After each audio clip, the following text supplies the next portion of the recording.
In this video, we will be discussing the art and craft of reading aloud to your students and how to use books to teach your curriculum content. We will review how to use a book as an anchor text for lessons, read aloud, and shared reading best practices. The art and craft of reading aloud is highlighted in the Library Time section of the Teacher's Resource Guide produced by Hands Across the Sea.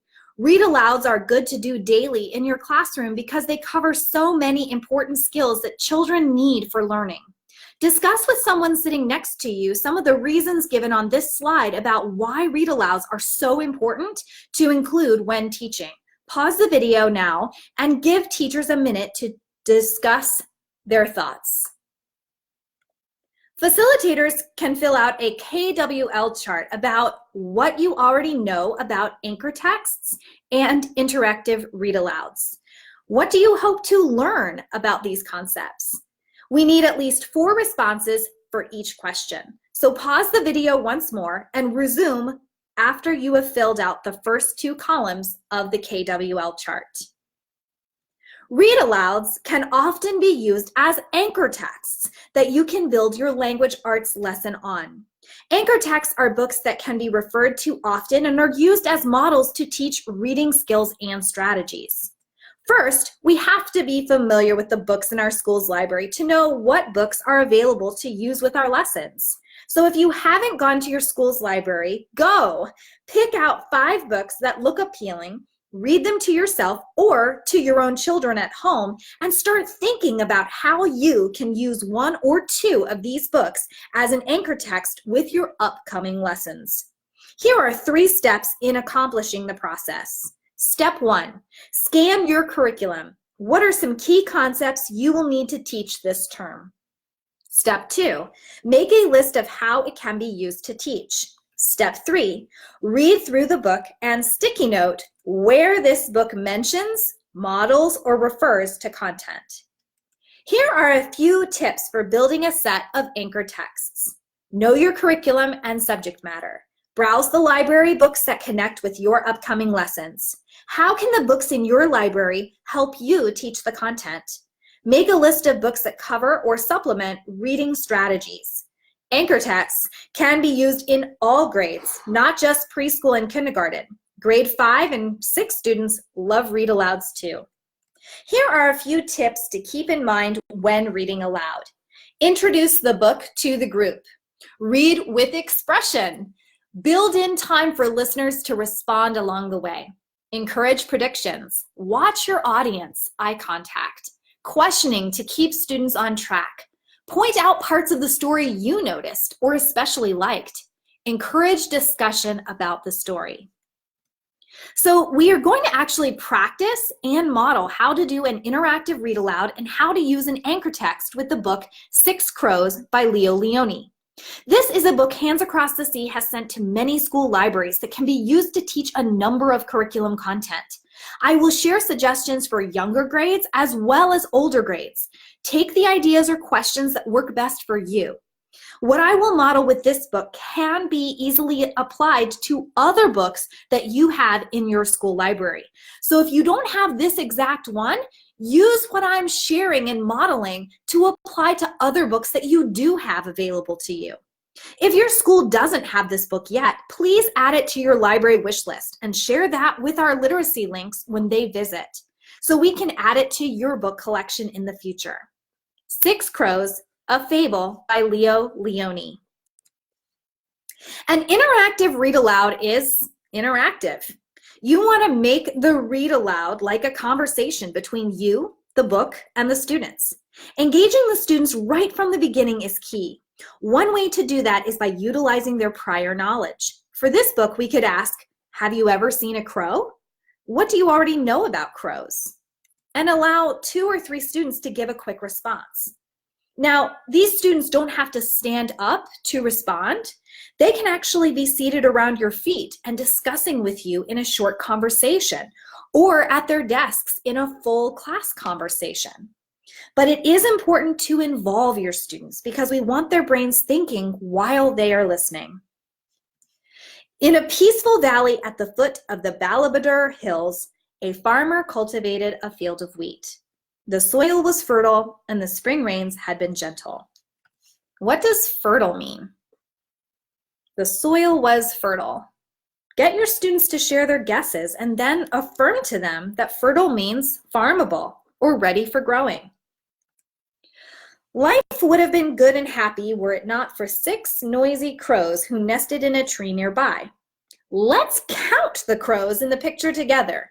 1, 2, 3, 4, 5, 6. I see a group of 3 crows on this side of the tree and a group of 3 crows on the other side of the tree.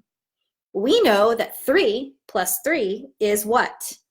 So you can now easily see how I turned this read aloud into a grade K or grade 1 math lesson on counting and addition. You can do the same thing too. Just when the wheat was about to ripen, the crows descended upon the field and pecked away the tender grains. Students can use context clues to determine what the word descended means based on what the crows are doing in the picture. They're coming from the sky and landing in the field. The farmer tried to chase the crows from the field, but no sooner had he returned to his hut than they were back. In desperation, he built a scarecrow. What do you think the farmer wants to keep the crows out of the field for? When the crows saw it standing in the wheat, waving a big stick, they were frightened. They huddled in there. Wait for the students to fill in the word tree. If they are silent, point to the picture of the tree and use your facial expression to prompt them in responding. So the crows wondered what to do. We must scare that thing away, they said. But how? What do you think the crows will do? What do the crows not know about the scarecrow? Will the scarecrow actually get scared away? Let's set the field on fire, shouted a crow. But that would be the end of our wheat, the others said. There were many proposals. At last, they agreed to make a ferocious kite. They gathered bark and dry leaves and made a fierce and very ugly bird. You could use this page as an opportunity to discuss the meanings of 2 vocabulary words that are unfamiliar here, proposals and ferocious. And when students learn unfamiliar words within the context of a story or a picture, they are that much more likely to start using these new words themselves. The next morning, they flew the kite over the field. The scarecrow didn't budge, but the farmer was very frightened. He ran into his hut and bolted the door tight. I must build a scarier scarecrow, he said. Soon, a giant figure brandishing 2, you could actually point to the word on the page or wait for the students to fill it in. Or you can point to the picture and ask what the scarier scarecrow is holding in his hands. Brandishing 2 swords stood in the wheat field. Its angry mouth seemed to grunt. That should do it, said the farmer. Ask the students, how do you think the crows will respond to the scarier scarecrow? Give students wait time and then ask them to verbally share their ideas. This is inferencing and predicting, both essential reading and thinking skills we want to encourage our students to do. But when the crows saw the new menace, they gathered more bark and more leaves and built an even larger and more ferocious kite. They flew it over the field, back and forth. The farmer was so scared that he didn't dare leave his hut. From her nest in an old tree trunk, an owl, again, wait for the students to call out the word owl before continuing.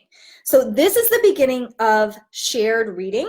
It also brings the students' attention to the words on the page and instills in them a purpose for active listening. So an owl had been watching the goings-on. She shook her head. I don't know who is sillier, the farmer or the crows, she thought. So why does the crow think that the farmer and why does the owl actually think that the farmer and the crows are acting silly? Do you know? So ask your students these questions. Get them generating these thoughts. When she noticed that the wheat was wilting from neglect, she decided to talk to the farmer. Why don't you make peace, you and the crows, she said. It's too late now, said the farmer angrily. It's never too late to talk things over, said the owl. So at this point in the story where the owl confronts the farmer, go ahead and stop reading and ask the students what they would do to help the farmer and the crows make peace. What would you do? You can do a think, pair, share here, where the students think by themselves for a few seconds and then tell the student sitting next to them what they would do. Then after that, they can share a response or two with the whole class. Then she went to see the crows. "What can we do now?" asked the crows, dismayed when they heard that the wheat crop was in danger. "Go and talk things over," said the owl. "Words can do magic." The crows and the wait for the students to respond with the word farmer and point to the farmer in the picture to prompt them. The crows and the farmer agreed to meet near the owl's nest. While the owl looked on, they talked and talked, first in anger, then more reasonably, finally like old friends. "I must confess that I missed your happy cackling," said the farmer. "And we missed your wheat," said the wait for the students to call out crows. "We must thank the owl," said the farmer. "But where is she?" Her nest was empty. They looked all over. Where do you think the owl is? You can ask your students that. See what they think. What are their suggestions? They went to the field. There stood the giant scarecrow, but something was different. The nasty grin had turned into a happy smile. The owl was perched on the giant's arm. "What happened?" they asked. "Magic," she responded. So, as you can see from the model, you as the teacher can make up questions as you go based on what you know is coming up in the story. You don't have to have pre-planned questions. Prompt the students to make connections to the book, and you could ask, have you ever fussed or fought with each other, a brother, a sister, a friend, to get back at another? Analyzing and evaluating are higher level thinking skills that we can encourage our students to start considering. Thinking critically and offering opinions is one way to do this. You could ask, what do you think the farmer should do about the situation? I want to encourage you that there is no wrong way to do a read aloud. So experiment and figure out what works and what doesn't with you and your students for next time. Inferring means using the picture and the clues in the story to determine things that aren't outrightly stated in the text. For example, at the beginning of the story, the text does not directly tell us that the farmer is mad, but we can tell from the picture and from his response to the crows that he's very angry. Predicting means guessing what will happen next in the story. Asking the students what they think the crows are going to do because of the scarecrow is a great question to engage them in thinking while they're listening. Then they will find out on the next few pages whether their predictions were correct. Keep in mind that it is okay if students predict incorrectly. Keep encouraging your students to make educated guesses while they're reading, while they're listening, because it will keep their minds actively engaged in the reading and listening process, and they will get better in their predicting skills. During the read aloud, stop and make observations about what is happening in the story by sharing what you think. This is called thinking aloud. It is so important for your students to watch you model how your brain thinks while you read, because your students will pick up on those skills and realize that's what they too are supposed to do while they read. Point of view is another comprehension concept that can sometimes be difficult for a student to learn. Talk to your students about the 3 different points of view in this story: the crows, the farmers, and the owls. From the crow's point of view, they decide they must scare the scarecrow away so they can eat the grain. What was the farmer's point of view? What was the owl's point of view? Which of the 3 points of view do you agree with, and why? Drawing conclusions is another higher level thinking skill we want our students to learn and feel comfortable with. These questions ask students to draw conclusions. What do the crows want? What does the farmer want? What does the owl suggest? The owl observes that the wheat is going to spoil if the crows and the farmer continue fighting, so she becomes a negotiator and talks to both sides who come to a compromise. So this book lends itself to shared reading as I modeled. Stop before a sentence ends and ask the students to finish it by reading aloud together. Students will be able to infer what word or phrase comes next. And keep in mind that you can read the book aloud a second time or a third time to the students throughout the day or the next few days. And they will know even more of the words and more of the phrases from the book because they're familiar with it. And they can be even more involved in the shared reading aspect of the book the second and third time around.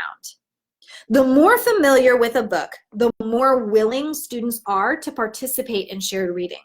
You can also use cause and effect questions to prompt students to write responses, especially in higher grades. What does the farmer build to make the crows stop eating the wheat seeds? That's an effect.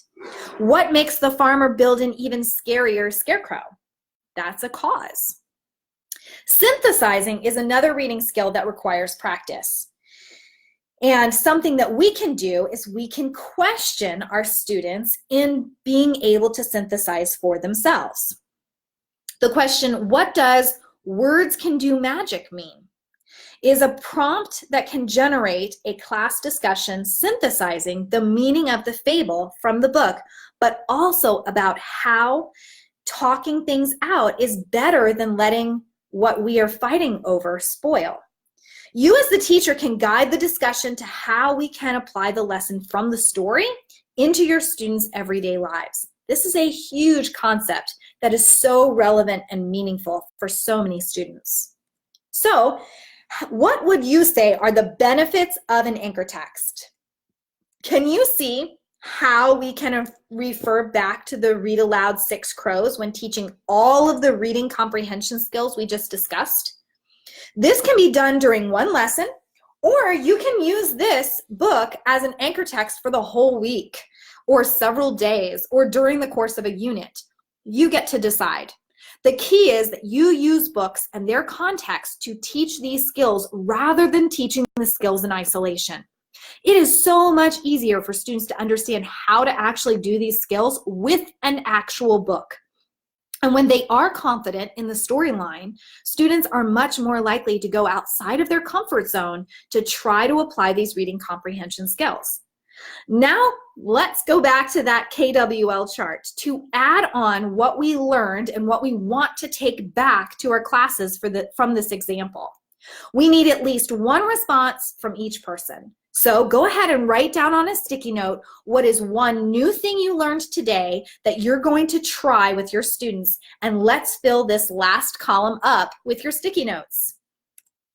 Here are some discussion questions that you can use with any book, any read aloud. Get your students engaged in the thinking while listening or thinking while reading process. Feel free to take a photo of these questions or jot down the ones that you can see yourself asking to your students. Keep in mind that all of these questions can be easily turned into writing prompts for older students in grades 3, 4, 5, and 6. A short paragraph in a reader's notebook may be just what you need to tack on the writing piece to make your lesson complete. 1, what is your favorite character and why? 2, at what point in the story did you get hooked? 3, favorite scene and why? 4, if you could change anything about the book, what would it be? 5, word building. How did you like the world that the author built? 6, what was the most annoying thing or annoying person or annoying situation? And 7, what would you have liked to have seen from this book that was not put in? So let's go ahead and wrap up with one final Think, Pair, Share. Answer this question by yourself first, then with a partner, and finally with the whole class. What book do you know of right now that you could do an interactive read aloud with and use as an anchor text?